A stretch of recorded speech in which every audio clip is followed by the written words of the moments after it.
fashionistas and new friends, and welcome back to the 31 Days of Halloween, a new tutorial every day in October.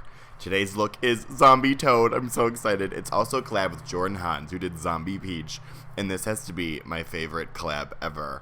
She looks so good, so definitely subscribe to her channel. It'll be linked down below. But we're going to contour to the gods. Starting off with Morphe's Cream Highlight and Contour Palette, I am applying that to my cheekbones just to give me, those hella cool cheekbones. I want to look like Desi Perkins. So we're just getting up in here and using our finger to tap that out. It is a cream product, so it does go over face paints and foundation fantastically.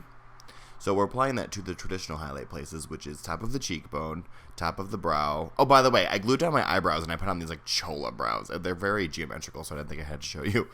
But now we're gonna contour, which I've showed you guys this 1,000 times. We're gonna like demonically contour. So taking a light gray shade and a blending brush, I am applying that in the rough shape that I want my cheeky bones to be, which is like this. And then I'm dusting off the brush, any excess product on a towel, and then I am feathering it upwards in circular motions and adding a little bit more and more at a time. And then going in with a little bit of black right at the end, right at the base, just to give it, that explosive contour.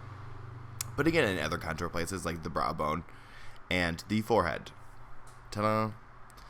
Now we're taking Mayron's Paradise Paint, which is a water-activated face paint, and we're going to add teeth. And I'm using just a little bit of a lip brush, and I've showed you guys this 1,000 times before. But we're basically going to make little candy corn triangles on the top and bottom part of my mouth. Definitely use a brush that is the width in which you want the teeth. It'll make it a lot easier for you. And now we're going in with a red lip liner. I'm doing this as a face paint alternative for those of you guys who don't have face paint. You guys can use a lip liner. As long as it's the color you want it to be in your makeup kit, use it. It'll probably work. But I'm using that now just to add the gums and also shape up the teeth a little bit smaller and how I kind of want them to be. And then this is optional. I didn't want my teeth to be super white since we are going for a very distressed zombie. So I'm taking a little bit of a yellow eyeshadow, or you can use like a highlight, a foundation powder, like anything that's like a little yellow toned. On top of that wet will definitely look nice and decayed and yicky yick. And I'm using a Sigma liner brush, which is my favorite Sigma liner brush in the world because it's so tiny and stiff.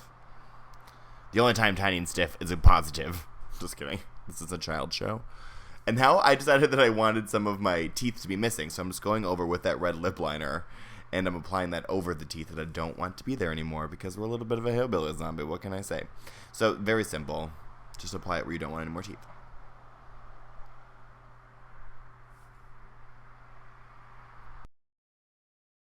Hopefully you look like this. Now we're going to start shading. So this is a little bit of a trick that I've learned with making a shaded tooth, is I'm taking a black eyeshadow and that same angled brush, and I'm applying it only to what you're seeing as the right side of the tooth. If you halo it around the entire tooth, it's a little bit too geometrical, and the shading is a little bit too even. You kind of want a little bit of an imbalance to create more of a three-dimensional effect. But I'm going now just on the right side of this tooth for each. I'm only going to show you 3 because there's so many, so I'm going to show you 3 and then we're just going to speed right through it.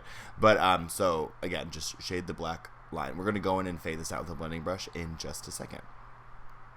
I'm taking this tart gray eyeshadow again, and I'm just on the tip or top of the brush, I am fading that downward to add a little bit of shadow, so it's cascading from the top of the tooth down to the bottom. And I'm also using this brush to diffuse out a little bit of that black eyeshadow line, and that should really give you a nice three-dimensional tooth.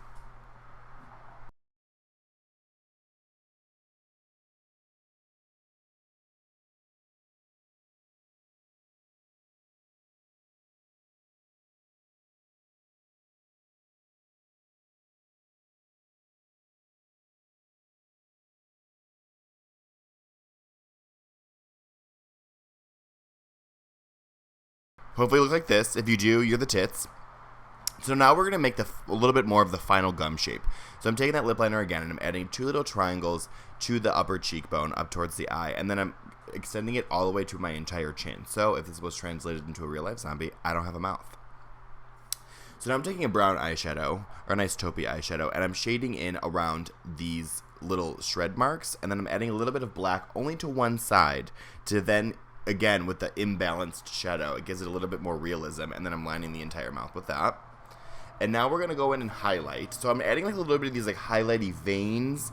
If the zombie didn't have a mouth, it wouldn't just be flat. So we're going to add some little sassiness. And I really don't, like, shading teeth is not my forte, so I'm kind of just putting it anywhere. So just add a little bit on top of this tooth, a little bit on top of that tooth, get it done. We're going to go in and shade these lines, so you don't really have to worry about them looking a little bit too stark or geometric and you're like, wow, this looks terrible, because we're definitely not done, so don't be discouraged along the way. I hated these U shapes over the tooth, so I got rid of them and I made just little lines. But now we're going to shade the sides of these highlight marks, and that's kind of add the more of like the depth, like there's like veiny little fleshy stuff coming out. I mean, I wish I was a doctor. I don't know the anatomical words for these things, but we're just gonna shade these little white lines and add a little bit more depth and texture to this overall mouthpiece. And then we're gonna keep doing that. Just keep doing it until your arms fall off. Now I'm taking a black face paint and I'm gonna cancel out where those missing teeth are and then fade that upwards with my finger. Obviously I don't want to cover this entire thing with black because it's supposed to be like exposed flesh and not just emptiness. So just fade it out a little bit and put some on the chin. Now I'm taking Eye Color Liquid Liner, which is a felt tip, which is perfect for this, and I'm going to create I'm going to outline these teeth, again, only on the side that we shaded. You don't want it to be too evenly haloed around or it's going to look a little too fake. So then just take that, and then this is where you can shape up the final shape of the teeth if you want some missing, if you want like a chip out of it, all that good stuff. So you should look something like this. Yay. Now, the fun part. We're going to use liquid latex, and I'm going to rim this around the entire mouthpiece with the intentions of once it's dry, we're going to pull it upwards so it looks like my mouth is really missing. But then I decided to cover my entire face because I want to make like little holes and sore marks and like just a bunch of skin texture all over the place. It should dry clear like this, and then we're going to powder it with our face powder. You want to use a face powder that's close to your actual skin tone. If you use a translucent powder right on sticky latex, it's going to stick right into that latex, and it's not going to have any time to buff out, which makes it translucent. So it's going to look like a white powder. It won't look translucent. So use a face-colored loose powder. Unless it's a professional loose powder, or whatever. Anyway, so we're going to take the latex, and we're going to pull it away from the mouth. And don't worry if it takes some of the makeup off, because we're going to go in with lip gloss and, do that whole lip gloss thing you've seen on this channel before. But we're just pulling it away from the mouth to get some flap of skin, It's Halloween. Go crazy. This does hurt a little bit because it's around my facial hair, but it wasn't terrible. So now we're going to make little hole marks. So now I'm starting at the nose, and I'm just ripping off a piece, and I'm just like, if you rub your fingers back together, it'll start to lift that latex, and then you can go ahead and pull the little top of it off, and it'll make a little hole. And I did that around the cheekbones. We're going to do it on the forehead. You can just sometimes you can just rub your finger up and down, and it'll create a hole, which is great. If the latex is thinner, the thinner the latex, the easier it is to do this, which is great. Now I'm taking a red Anastasia lip gloss because I want both the red and the shine. So I'm applying that to the sore marks. And in some areas I'm lifting the latex up so I don't get it on the latex itself. But if you do, it's okay because we're going to go in and highlight these skin marks anyway. So now we're taking a black eyeshadow, and same thing again, only shading in one side. You don't want to halo the whole thing around or it'll look a little too geometric. So I'm just putting a little bit of black eyeshadow to add a little bit of depth. And then now I'm contouring with the darkest powder I have, which is way too dark. But you love it. Gotta look dead and starving. So I'm just going to contour real quickly with that.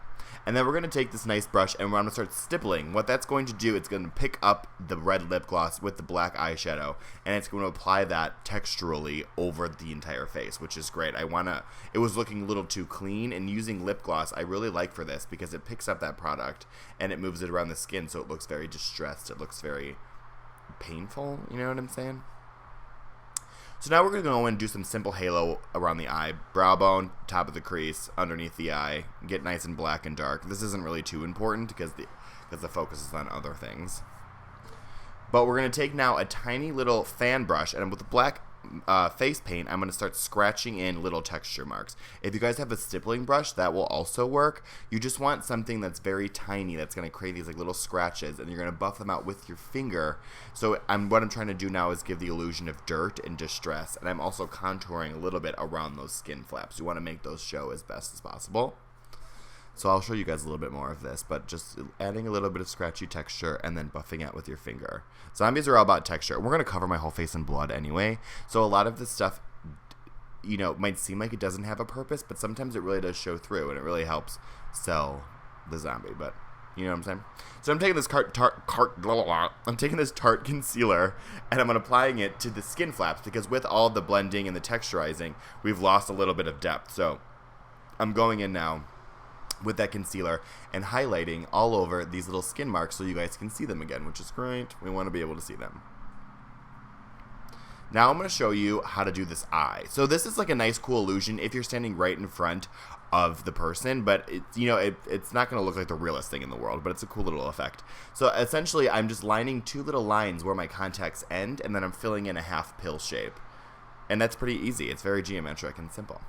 You know what I'm saying? Da-da-da. And our very last step is just taking a little bit of fake blood, which I got from the Halloween store, and I'm spraying it all over my body. And I sprayed it in my hat, and I got some black eyeshadow, and I did that whole thing. But that's pretty much it, my friends. That's the entire tutorial. I hope you guys liked it. It was a really cool, fun, different thing for me and Jordan to do, and we really enjoyed it. Like, it was like a last-minute thing. I had this costume from last year. Anyway, but I love you guys so much. Definitely follow me on social media, Facebook, Instagram, Twitter, and Snapchat. All of those are at AlexFaction. And where's my phone? Right at the end. But I love you guys so much. And definitely subscribe to stay tuned for more Halloween tutorials. Oh my god, my phone's going off. Okay, I love you. Bye.